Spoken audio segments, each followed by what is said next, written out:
Stock, फिर करी accrued income और prepaid expenses, income received in advance, outstanding expenses और एक करी depreciation। अब अगली जो है वो है adjustment related to bad debts। तो सबसे पहले क्वेश्चन आता है what is bad debts? Bad debts क्या है? किस चीज से होने वाला लॉस? Income not receive. अच्छा डेटर्स पता है आप लोगों को? डेटर्स पता क्या होते हैं? कौन होते हैं डेटर्स? जिन्होंने सातों उधार से सामान लिया, मतलब इनसे आपने पैसा लेना है या इनको पैसा देना है? इन्होंने पैसा हमें दे डेटर्स बेसिकली वो लोग हैं जिससे कंपनी ने या हम लोगों ने पैसा रिसीव करना है। डेटर्स वो लोग हैं जहाँ से आपने पैसा क्या करना है, रिसीव करना है। अगर इन डेटर्स में से कोई भी एक आधा डेटर ये बोले कि मैं आपका पैसा दे नहीं सकता हूँ या मैं पैसा देना नहीं चाहता हूँ या वो पैसा लेकर भाग जाए, उस डूबे हुए पैसे को क्या नाम दिया जाता है? Bad debts. तो बैड डेट्स हमेशा कहाँ से अराइज होते हैं? डेटर्स में से। डेटर्स क्या थे? वो लोग जिनसे हमने पैसा लेना है। अगर उन लोगों में से कोई भी पैसा देने से मना कर दे या पैसा लेकर भाग जाए या कंगाल हो जाए तो वहाँ पर आपके ऑटोमेटिकली क्या क्रिएट होते हैं? Bad debts. तो बैड डेट्स जो है वो कंपनी का होने वाला नुकसान है, कंपनी का लॉस है। और अगर कंपनी का लॉस है तो बैड डेट्स जो है वो कहाँ आते हैं? डेबिट साइड में। किस अकाउंट की डेबिट साइड में आते हैं? किस अकाउंट की डेबिट साइड में? किसकी? किस अकाउंट की? पीएनएल अकाउंट की डेबिट साइड में। प्रॉफिट एंड लॉस अकाउंट की डेबिट साइड में क्या शो किए जाते हैं? Bad debts. फिर ये वाले कौन से बैड डेट्स हैं? ये वो बैड डेट्स हैं जो आपको एडजस्टमेंट्स में दे रखे होंगे। देखो यहाँ पर ना दो चीजें ध्यान में रखना। एक तो आपके पास ट्रायल बैलेंस होगा, तो हो सकता है कि आपके ट्रायल बैलेंस में कुछ ना कुछ बैड डेट्स भी हो। तो हो सकता है कि आपके ट्रायल बैलेंस में कुछ ना कुछ बैड डेट्स भी हो। और जैसे ही आपका ट्रायल बैलेंस खत्म हो रहा है, नीचे एडजस्टमेंट्स में भी कुछ ना कुछ क्या दे रखे हैं? बैड डेट्स दे रखे हैं। नीचे एडजस्टमेंट में भी आपके पास कुछ ना कुछ क्या दे रखे हैं? Bad debts.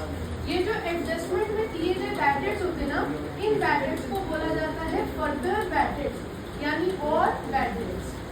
इनको क्या बोला जाता है? Further bad debts. ये जो ट्रायल बैलेंस में बैड डेट्स है, बैड डेट्स पीएनएल अकाउंट में जाएंगे, लॉस है डेबिट साइड में जाएंगे। पर ऐसा है कि ट्रायल बैलेंस समटाइम्स आपको ट्रायल बैलेंस में बैड डेट्स दिए होंगे और कुछ बैड डेट्स आपको कहाँ दे रखे होंगे? एडजस्टमेंट में। अगर ट्रायल बैलेंस में आपके पास बैड डेट्स है तो इसको तो ये तो नॉर्मल से बैड डेट्स हुए। जो एडजस्टमेंट वाले बैड डेट्स हैं इनको आप क्या बोलते हो? Further bad debts. इनको क्या बोला जाएगा? Further bad debts. अब हमारे पास इसकी ट्रीटमेंट कैसे करनी है? तो ट्रीटमेंट के लिए आपके पास क्या है कि सबसे पहले आपको एक पीएनएल अकाउंट बनाना होता है। तो हम एक पीएनएल अकाउंट बनाएंगे, इसकी एक एडजस्टमेंट जाएगी प्रॉफिट एंड लॉस अकाउंट में। प्रॉफिट एंड लॉस अकाउंट में जहाँ भी आपके बैड डेट्स होंगे, जहाँ पर भी आप क्या लिखोगे? Bad debts. उन बैड डेट्स में आप यहाँ पर प्लस कर दोगे क्या चीज? Further bad debts. अब फर्दर बैड डेट्स कौन से होंगे? FBD, यानी फर्दर बैड डेट्स। कौन से होंगे फर्दर बैड डेट्स? वो बैड डेट्स जो आपको कहाँ दे रखे हैं? एडजस्टमेंट में। तो पीएनएल अकाउंट में डेबिट साइड पर एज अ लॉस हम बैड डेट्स को क्या करते हैं? शो करते हैं। इन्हीं बैड डेट्स में फर्दर बैड डेट्स क्या हो जाते हैं? प्लस हो जाएंगे। तो जहाँ आपके बैड डेट्स है वो उसमें further bad debts add on किए, जो भी अमाउंट रहेगा वो आप जो है आउटर कॉलम में शिफ्ट कर दोगे।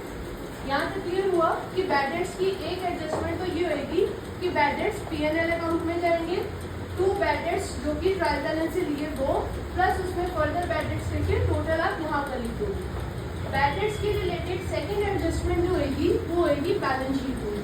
अब बैलेंस शीट में आप क्या शो करते हो? एक साइड पे लाइबिलिटीज को शो करते हो और एक साइड शो करते हो एसेट्स को। एसेट्स में आप किसको दिखाते हो? डेटर्स को। एसेट में हम किसको दिखाते हैं? डेटर्स को। ये बैड डेट्स होने से होगा क्या? डेटर्स कम हो जाएंगे। मान लो अगर मैंने किसी से 10,000 लेने थे तो वो मेरा क्या था? डेटर्स।